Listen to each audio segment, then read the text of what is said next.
प्रधानमंत्री नरेंद्र मोदी 2 दिवसीय यात्रा पर जापान पहुंचे, जहां भारत और जापान की दोस्ती का नया पन्ना जुड़ने की उम्मीद तो की ही जा रही है। साथ ही इस यात्रा के दौरान पीएम क्वाड सम्मेलन में भी भाग लेंगे। यहां अमेरिका के राष्ट्रपति, ऑस्ट्रेलिया के नवनिर्वाचित पीएम और जापान के प्रधानमंत्री भी साथ होंगे। खास बात यह है कि प्रधानमंत्री नरेंद्र मोदी 40 घंटे तक जापान में रहेंगे और इस दौरान करीब 2 दर्जन बैठकों में भागीदारी करेंगे और साथ ही 36 जापानी सीईओ और प्रवासी भारतीयों के साथ भी संवाद करेंगे। अपनी 2 दिवसीय जापान यात्रा पर रवाना होने से पहले प्रधानमंत्री मोदी ने एक वक्तव्य में कहा कि अपनी यात्रा के दौरान वो भारत जापान विशेष रणनीतिक और वैश्विक साझेदारी को सुदृढ़ करने के उद्देश्य से जापान के प्रधानमंत्री किशिदा से बातचीत को उत्सुक हैं। भारत और जापान के बीच आर्थिक सहयोग दोनों देशों के विशेष रणनीतिक और वैश्विक साझेदारी का एक महत्वपूर्ण पहलू है। गौरतलब है कि मार्च 2022 में प्रधानमंत्री मोदी ने 14वें भारत जापान वार्षिक शिखर सम्मेलन में जापान के प्रधानमंत्री किशिदा की मेजबानी की थी। प्रधानमंत्री ने बताया कि इस दौरान सेकंड इन पर्सन क्वाड सम्मेलन में भी भाग लेंगे। साथ ही हिंद प्रशांत क्षेत्र के घटनाक्रमों और परस्पर हित के वैश्विक मुद्दों पर विचारों का आदान प्रदान किया जाएगा। पीएम मोदी अमेरिकी राष्ट्रपति जोसेफ बाइडेन के साथ द्विपक्षीय बैठक भी करेंगे।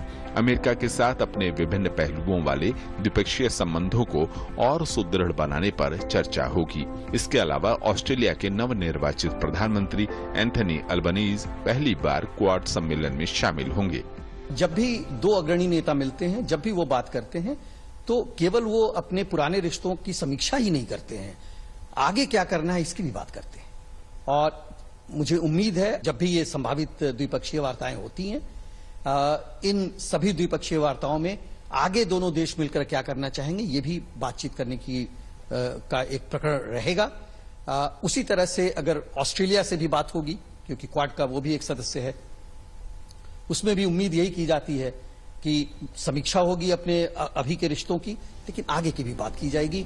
जापानी प्रधानमंत्री के भारत दौरे के दौरान पूर्वोत्तर क्षेत्र के लिए सतत विकास पहल से लेकर स्वच्छ ऊर्जा साझेदारी की घोषणा की गई थी। दोनों देशों के प्रधानमंत्रियों के बीच हिंद प्रशांत क्षेत्र और वैश्विक चुनौतियों के मसलों पर भी वार्ता होगी।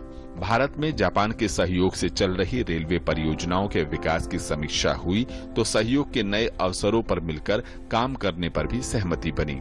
अगर भारत जापान के आर्थिक संबंधों के लिहाज से बात करें तो बीते वर्षों में भारत में जापान का निवेश बढ़ा है और आपसी द्विपक्षीय व्यापार में भी इजाफा देखने को मिल रहा है। भारत में निवेश के मामले में जापान तीसरा सबसे बड़ा निवेशक देश है। यहाँ तक कि भारत में बन रही पहली हाई स्पीड ट्रेन भी जापान की सहयोग से ही बन रही है। इसके अलावा जिन क्षेत्रों में भारत और जापान की दोस्ती ने नए आयाम छुए हैं, उसमें रक्षा, सुरक्षा, स्टार्टअप, डिजिटल, कौशल विकास, स्वास्थ्य, तकनीकी सहयोग समेत कई प्रमुख क्षेत्र शामिल हैं। प्रधानमंत्री मोदी ने 2014 के बाद से जापान के साथ संबंधों को एक नई ऊंचाई देने में बड़ी भूमिका अदा की है। बीते कुछ वर्षों में प्रधानमंत्री मोदी जापान की यात्राओं और जापानी प्रधानमंत्री की भारत यात्राओं में दोनों देशों के संबंधों में नई ऊर्जा दिखाई दी है। करीब 40,000 भारतीय भी जापान में रह रहे हैं, जो दोनों देशों के बीच रिश्तों को आगे बढ़ाने में बड़ी भूमिका निभा रहे हैं। इस वर्ष दोनों देशों के बीच राजनयिक संबंधों की 70वीं वर्षगांठ मनाई जा रही है, तो वहीं भारत और जापान के बीच सांस्कृतिक, आध्यात्मिक जुड़ाव सदियों पुराना है, जो आज भी दोनों देशों के संबंधों का एक मजबूत आधार भी है।